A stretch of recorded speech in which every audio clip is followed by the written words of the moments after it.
Olá, seja muito bem-vindo a mais um Estudo Central. Que bom que você está aqui conosco para mais um estudo dessa semana, que tem como tema a lição Administrando em Tempos Difíceis.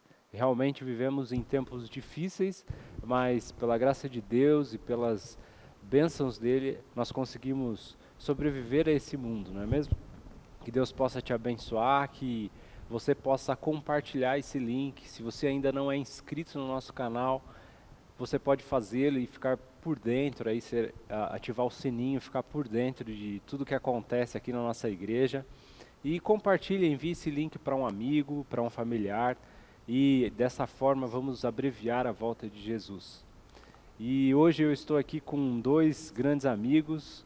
Queria apresentar primeiro o pastor Alisson. Pastor, um privilégio ter você aqui com a gente. Boa noite, obrigado. E também, do lado do pastor Alisson, eu tenho o nosso irmão Orli, que é diretor aqui do nosso departamento de liberdade religiosa. Orli, que privilégio ter você aqui hoje. Olá, Ricardo, pastor Alisson, prazer é todo meu, uma felicidade muito grande poder estar aqui, juntamente com os nossos irmãos, amigos internautas que nos assistem nessa noite, poder estudar um pouco mais a palavra de Deus. Amém, que legal. Vamos juntos então. E você, gostaria de participar? Deixa o seu comentário aí. A gente tem alguns amigos que têm deixado os comentários, dado feedbacks, enfim. E eu gostaria de citá-los, esses amigos especiais que nas últimas semanas têm participado. Tem o Eliseu Dias, o Douglas Macedo, a Maria Feitosa e a Diva Leal, lá de Riolândia. Que Deus possa continuar abençoando vocês e que vocês compartilhem esse link, continuem participando com a gente, que é muito bom ter a sua companhia. Eu vou pedir para o nosso irmão Orli para fazer a oração inicial para a gente começar o nosso estudo. Vamos orar então? Maravilhoso Deus, nosso eterno Pai, te somos, Senhor, infinitamente gratos pela certeza que temos que o Senhor é um Deus maravilhoso, que muito nos ama e tem cuidado de nós. Muito obrigado, Pai, pela oportunidade, pelo privilégio que o Senhor nos concede de estarmos reunidos aqui em Teu nome, a fim de estudarmos e aprendermos um pouco mais sobre a Sua vontade para as nossas vidas. Senhor, que o Seu Santo Espírito que está aqui conosco abra a nossa mente ao entendimento da Sua palavra, ser com todos aqueles que nos assistem também, e nos dê, ó Pai, a fé e a disposição para que aquilo que aprendamos possamos colocar em prática nas nossas vidas. Fique conosco, nos dê, Senhor, a Sua paz, é o que te pedimos em nome de Jesus. Amém, Senhor. Amém. Muito bem, o verso para memorizar dessa semana diz assim: ofereça a Deus sacrifício de ações de graças e cumpra os seus votos para com o Altíssimo. Invoque-me no dia da angústia, eu o livrarei e você me glorificará. Salmos 50, 14 e 15.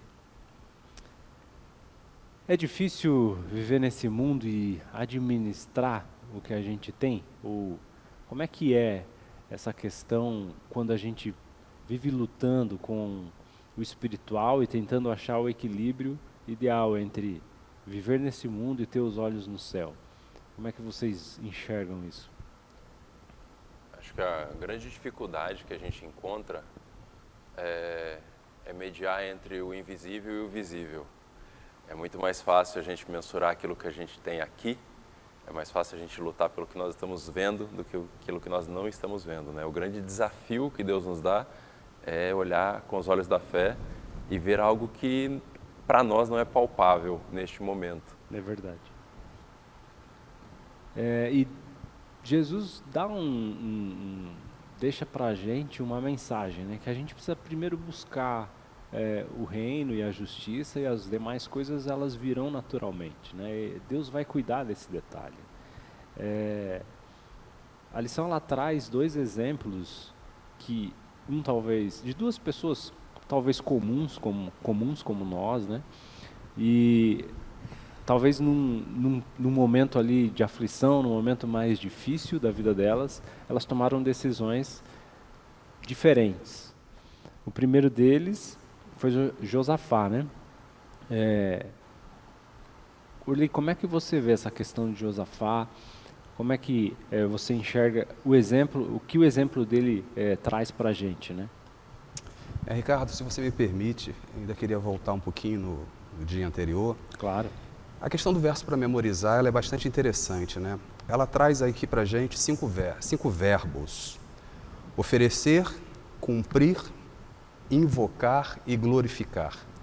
A gente percebe que há 4 ações da parte do homem e uma da parte de Deus. E todas essas ações, elas são motivadas única e exclusivamente pela fé. Em tempos difíceis com os quais nós estamos vivendo, nos relacionando nesse dia, muitas das decisões que a gente vai aprender aqui hoje, ou melhor, todas as decisões que a gente vai aprender aqui hoje que Deus nos pede, elas vão estar baseadas única e exclusivamente na fé. E aí, falando a respeito de Josafá, o rei Josafá, que você estava me perguntando, o rei Josafá, ele tem a sua vida relatada ali a partir do capítulo 17 de 2 Crônicas, e mostra que ele foi filho do rei Asa, que logo assim que ele assume o reinado, ele busca, com base na lei do Senhor, se utilizando dos levitas, né, dos sacerdotes, ensinar ao povo tudo aquilo que havia se perdido com o passar do tempo, mostrando a necessidade de que todos aqueles que pertenciam à nação de Judá deveriam voltar a ter um relacionamento pleno e completo com Deus. Paralelo a isso, Josafá também montou um grande exército, fortificou as cidades que estavam ao redor de Judá, caracterizando assim uma capacidade muito grande de resistir a possíveis invasões. Só que em determinado momento, 3 reinos, os amonitas, os moabitas e parte dos meunitas resolveram atacar o reino de Judá. E aí é muito interessante, né? Já que eu falei aqui que ele fortificou cidades, montou um grande exército, o natural seria que Josafá buscasse reagir então com base na força do seu próprio braço. Eu tenho condições para resistir e entrar em confronto com essas nações. Mas não foi isso. Ele convoca ali um jejum. E é muito interessante, Ricardo, que a população, o povo, atende a esse clamor, a esse pedido dele pelo jejum. Muito por quê? Porque antes eles haviam sido ensinados, educados a voltarem a ter um relacionamento com Deus e desenvolverem assim a sua fé. E o resultado disso é muito interessante.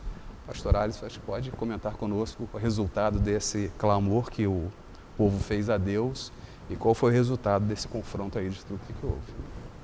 É interessante porque nos casos onde os reis buscam a Deus, Deus sempre responde, né? A lição vai falar que Deus é fiel. Se você se propõe a buscá-lo, ele responde. Sem dúvida. Nesse caso, eles estavam com temor, quer dizer, podemos chamar de temor, né? É como o Orly disse, ele se fortifica, se prepara, mas a primeira decisão é buscar a Deus e saber se é o que Deus quer. Isso é interessante, pedir permissão para Deus para fazer algo, né? Sem dúvida. Entendendo prática, que você tem né? força, ainda assim pedir para Deus esse apoio, mesmo que você tenha condição de resolver o problema. Isso é muito interessante, né? Porque na nossa vida prática, muitas vezes no nosso dia a dia, muitas vezes a gente acha que a gente consegue sozinho, né? E aí é que a gente dá com a cara no muro, né? Como diz o ditado popular. E muitas vezes quando a gente se fragiliza e busca a Deus em primeiro lugar, as coisas acontecem de maneira muito mais tranquila, né?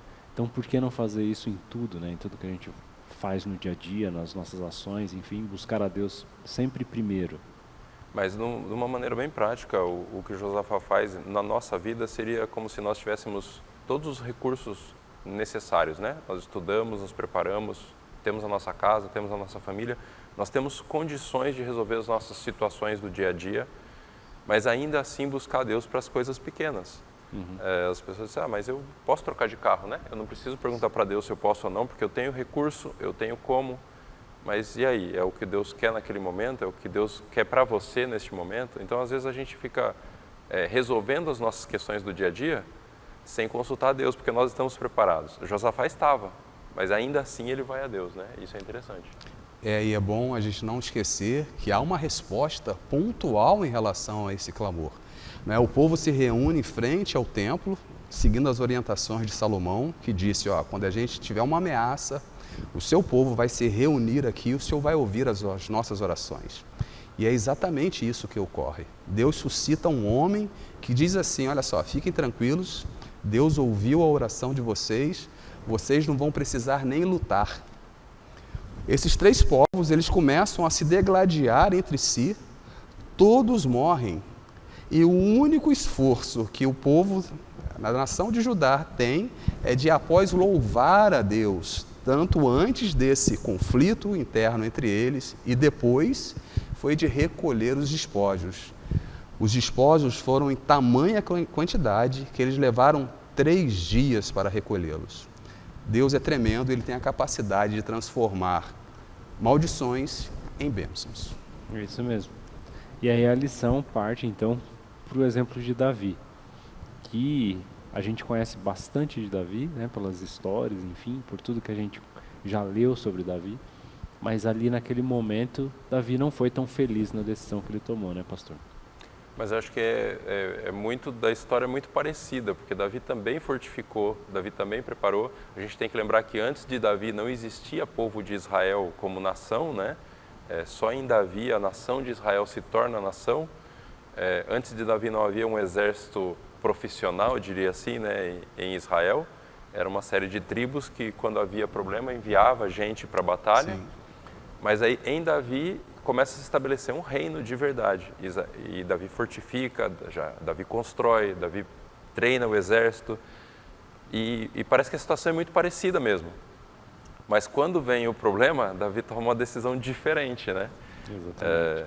Davi toma uma decisão diferente da de Josafá.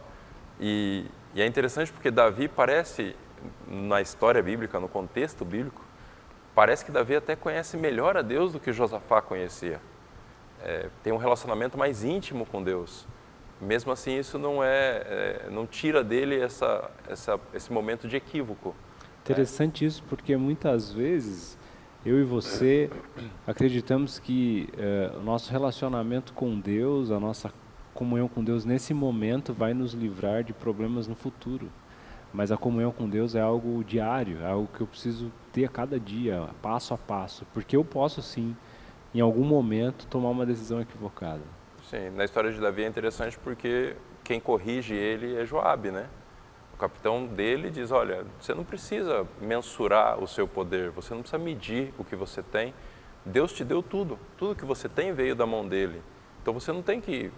E ele disse, não, eu preciso saber o tamanho do meu domínio para saber enfrentar os meus problemas. E a queda de Davi neste momento é isso, né? É querer saber o tamanho do poder que ele tem, baseado naquilo que Deus fez por ele, e não no que ele tinha feito, né?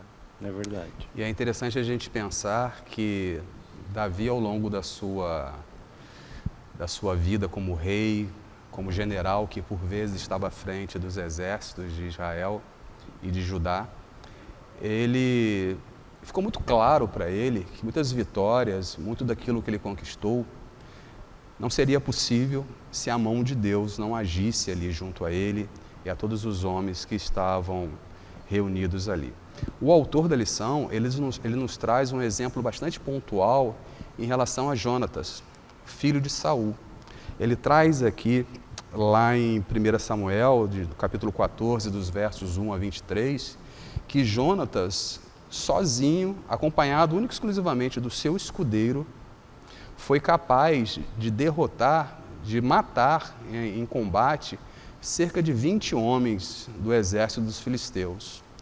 E logo após isso, o exército filisteu foi tomado de pavor e acontece algo idêntico ao que aconteceu no episódio de Josafá. Eles começam a lutar entre si, começam a fugir. E o exército de Saul, que naquela época, naquele momento, era de somente 600 homens, foi suficiente para alcançar a vitória. A gente entende que Davi, pontualmente, não estava envolvido nesse episódio, mas a notícia deve ter chegado a ele. Com certeza. Ele deve ter aprendido com essa experiência de como Deus poderia agir em toda a sua caminhada como rei e como líder do seu exército. Só que em determinado momento ele começa a ser tomado pela soberba. Achar que não, olha como era e olha como está, eu quero saber o quanto eu cresci. E aí a mão de Deus age sobre ele, sobre toda a nação. E o autor também nos chama a atenção ao dizer que o fato da nação ter sofrido as consequências da decisão pontual de Davi mostra também que havia algo de errado em relação à nação. Talvez ela também estivesse sendo tomada por esse sentimento de soberba, de acreditar que as vitórias teriam sido pelo seu próprio esforço e não pela intervenção divina. É algo realmente para a gente ficar atento. E aí a lição parte para uma admoestação de Pedro, né?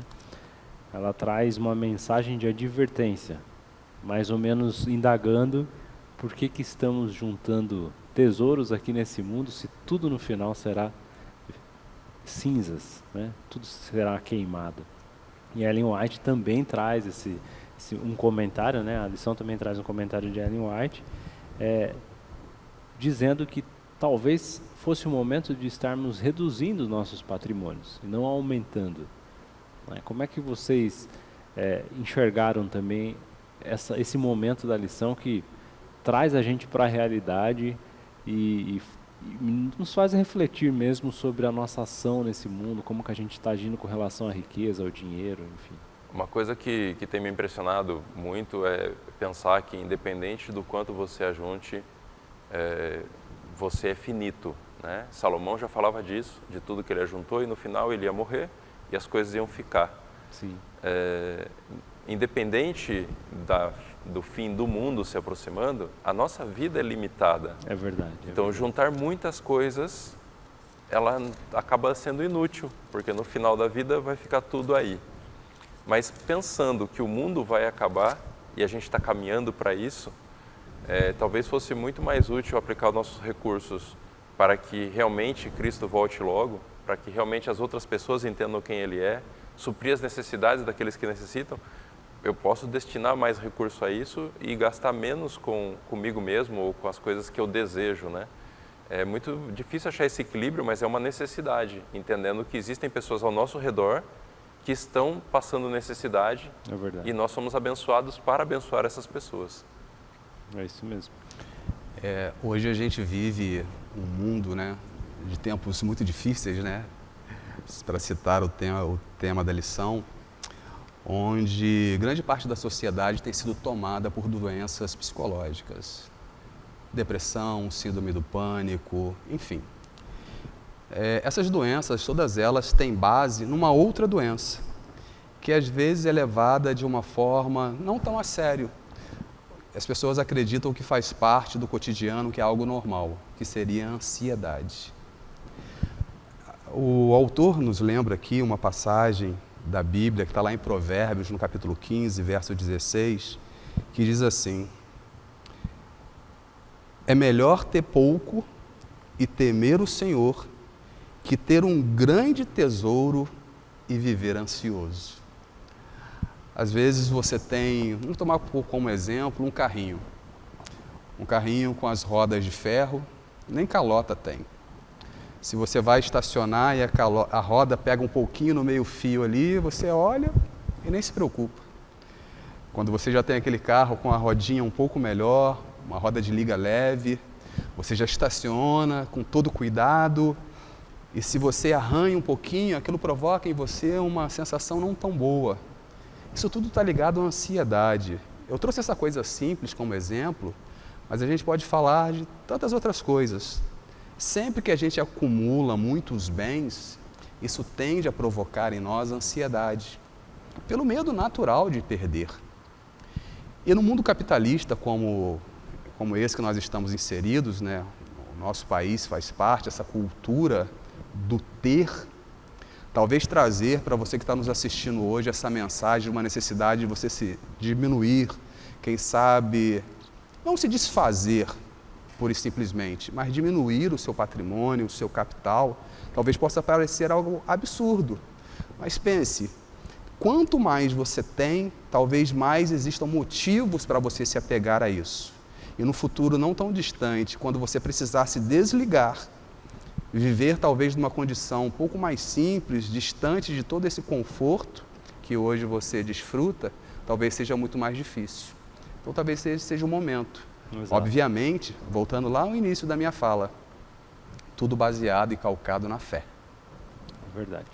A lição, ela não diz que não devemos trabalhar com afinco, fazer a nossa parte, mas ela diz para a gente não ser ganancioso, né? E lembra que tudo que a gente acumula aqui é transitório, é fugaz, e que a gente precisa de fato estar com os nossos olhos no espiritual, naquilo que Deus tem reservado para nós. Nosso tempo ele passa muito rápido, mas eu gostaria de não deixar de citar a questão de, aproveitando até a deixa que o Orly colocou, como é que a gente...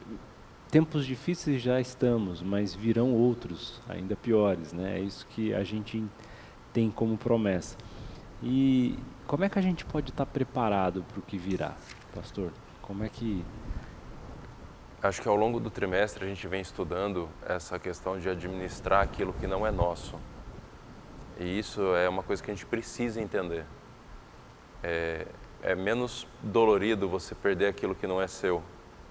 Então, tudo que eu tenho eu recebi, né? Eu acho interessante o exemplo de Jó. Quando Jó perde tudo, ele diz assim, eu nasci nu e eu vou morrer nu. Então, tipo, tudo que eu tive foi Deus que deu, e agora tudo desapareceu e ok. Tirar de nós o peso das coisas, né? Dizer assim, olha, o que eu tenho foi Deus quem me deu. Então, todas as capacidades, os recursos, os bens que eu alcancei não me pertencem, é de Deus. E se em algum momento for tirado, vai ser tirado dele, não de mim. Então, isso é uma coisa que eu tenho trabalhado comigo, né? Tirar esse peso das coisas que eu possuo, mas que não são minhas, na verdade. Isso ajuda bastante. Tanto na questão do relacionamento com os filhos, na relação com o trabalho, na relação com o dinheiro. Saber que isso não me pertence, eu sou um administrador. Eu faço o melhor que eu posso, mas isso não é meu. É verdade. E Deus nos pede para fazermos o melhor com o que Ele nos dá, né? Que é tentar levar essa esperança para mais pessoas, levar talvez um pouco de conforto para as pessoas que estão à nossa volta, que estão precisando. E Deus, eu vejo Deus muito pedagógico para nos ensinar, né? E Ele nos ensina a entender que não é nosso, que nada é nosso, através do dízimo, né, Orly? Sim, é verdade. O guia aqui nos traz duas passagens que estão... Uma passagem, mais especificamente, que está contida lá no livro de Deuteronômio, no capítulo 14, os versos 22 e 23, onde Moisés, segundo as orientações de Deus, determina ao povo que eles devolvessem o dízimo de tudo. Vamos resumir assim, de tudo aquilo que lhes viesse à mão, eles deveriam devolver a 10ª parte. Isso tinha um objetivo. Deus não precisa do nosso dinheiro. Deus não precisa dos nossos bens. Quando Deus pede, diminua o seu capital, o seu patrimônio, não é para que você dê para Ele que Ele vai se alegrar com aquilo que Ele está recebendo de você. Não, Ele consegue enxergar o futuro e prever que isso será o melhor. E quando a gente tem esse envolvimento, esse relacionamento ao ponto de devolver aquilo que é de Deus, nós a todo momento estamos sendo lembrados de quem é o Senhor de todas as coisas. Quando vier o tempo que a lição comenta, a gente não tem tempo para se aprofundar, o tempo de angústia, a gente vai ter certeza que a gente não está só, que aquele que é o proprietário, o dono de todas as coisas, que tem promessas, que é fiel, está conosco ao nosso lado. Amém.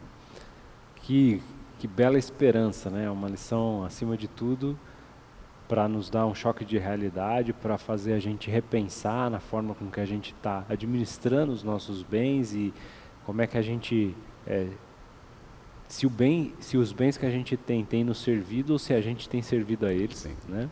Quem é de fato o nosso Deus. E para finalizar, existe meio termo para Cristo com relação a esse assunto, na opinião de vocês? Jesus deixa de maneira clara que é impossível servir a dois senhores. Ele não diz que é muito difícil, você vai ter dificuldade, quem sabe você não consiga. Não, ele deixa bem claro, é impossível servir a dois senhores. Não há meio termo. Ou você é totalmente de Cristo, ou você não é de Cristo. Pastor Alisson, suas conclusões finais? Acho que em todo o trimestre a gente vem pensando, né, em alguns pontos e eles vão somando. Eu acho muito importante a gente lembrar que nós caminhamos num processo de tempos difíceis para tempos mais difíceis. E basta nós olharmos para a história recente do mundo e tudo o que tem acontecido, né? Então, aprender realmente de Deus e saber que tudo que nós temos pertence a Ele, cumprir a nossa parte, como diz o verso para memorizar, né? Cumprir os nossos votos, cumprir a nossa parte para com Deus, vai nos ajudar a viver com mais tranquilidade esses momentos, sabendo que é Ele quem nos sustenta, é Ele quem nos dá tudo o que nós necessitamos. E ainda que as coisas cheguem ao extremo, Davi lembra que o justo nunca vai faltar, o descendente do justo nunca vai mendigar o pão. Então, assim, aquilo que nós necessitamos para sobreviver, é Deus quem vai nos dar. Talvez não dê tudo que nós queremos, mas tudo que nós necessitamos, com certeza, nós teremos. Com certeza. Amém. Que o nosso desejo seja que aquilo que Deus nos dê seja único e exclusivamente para corroborar para a nossa salvação. Amém. Ninguém jamais confiou inutilmente em Deus. Se você esquecer tudo que a gente falar aqui, lembre-se disso. Confie em Deus e com certeza Ele jamais te desamparará. Amém. Eu vou pedir para o pastor Alisson fazer uma oração para a gente encerrar. Obrigado mais uma vez pela tua companhia. Obrigado, Urli, pela sua presença. E pastor, Eu que agradeço. mais uma vez, que Deus continue abençoando, enfim, que a gente possa estar junto aqui mais vezes. Amém. Um privilégio. Vamos orar então? Oremos. Eterno e bom Pai, nós te louvamos e agradecemos a oportunidade que o Senhor nos dá de te conhecer e conhecer a Tua Palavra. Amém. Suplicamos que o Senhor continue habitando em nós, nos transformando cada dia, nos dando a tranquilidade de entender que tudo que nós temos e somos vem de Tuas mãos. Amém. Ajudando o Senhor a estar desapegados das coisas que nós possuímos, para que nós possamos realmente acumular tesouros no céu e muito em breve ir morar contigo eternamente. Amém. Amém. Ajudando o Senhor também a compartilhar com outros tanto o conhecimento que nós temos de Ti, o nosso relacionamento contigo e os nossos bens, as nossas coisas, aquilo que o Senhor nos dá, que nós possamos utilizar para abençoar a vida de outras pessoas também. Amém, Senhor. Dá-nos, Senhor, a certeza da salvação em Cristo, dá-nos a Tua paz, nós te suplicamos e agradecemos por Jesus. Amém. Amém. Amém. Não se esqueça, se você ainda não é inscrito no nosso canal, não deixe de se inscrever e compartilhe esse link. Nos vemos no próximo encontro. Até lá.